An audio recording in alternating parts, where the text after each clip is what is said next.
ഒന്നാം പേജിൽ അല്ലെങ്കിൽ ഒന്നാം പേജിലേക്ക് പ്ലേസ് ചെയ്തിട്ടിരിക്കുന്ന ഒരു പ്രധാനപ്പെട്ട വാർത്ത എന്തായാലും എമ്പുരാൻ തന്നെയാണ്. എല്ലാ പത്രങ്ങളും, മാതൃഭൂമിയും മലയാള മനോരമ ഉൾപ്പെടെയുള്ള എല്ലാ പത്രങ്ങളും എമ്പുരാനിൽ തന്നെയാണ്. അത് ഒന്നാം പേജിൽ തന്നെ ഇടം കൊടുത്തിട്ടുണ്ട്.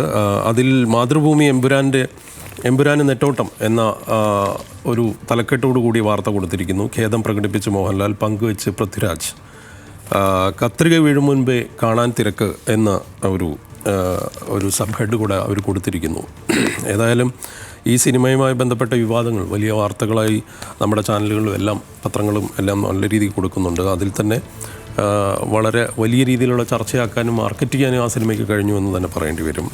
മലയാള മനോരമയിൽ ഒന്നാം പേജിൽ നമ്മൾ പറഞ്ഞതുപോലെ തന്നെ എമ്പുരാൻ വിഷയവുമായി ബന്ധപ്പെട്ട് പൃഥ്വിയെ ബലിയാടാക്കാൻ ശ്രമം മല്ലിക സുകുമാരൻ, ഈ വാർത്തയ്ക്ക് മലയാള മനോരമ ഒന്നാം പേജിൽ ഒരു പ്രാധാന്യം കൊടുത്തിരിക്കുന്നു. അവർക്കറിയാം ഈ വാർത്തയ്ക്കൊരു വലിയ റീഡബിലിറ്റി സാധ്യത കൂടിയുണ്ട് എന്നുള്ളതാണ്. അപ്പോൾ അതുകൊണ്ട് തന്നെ മല്ലിക സുകുമാരൻ്റെ പ്രതികരണം മലയാള മനോരമ കൊടുത്തിരിക്കുന്നു. അതിൻ്റെ എക്സ്റ്റൻഷനായിട്ട് ഉൾപേജുകളിലും ഈ വാർത്ത കൂടുതൽ പ്രതികരണങ്ങൾ, രാഷ്ട്രീയ നേതാക്കളുടെ പ്രതികരണങ്ങൾ തുടങ്ങിയ കാര്യങ്ങളെല്ലാം തന്നെ കൊടുത്തിട്ടുണ്ട്.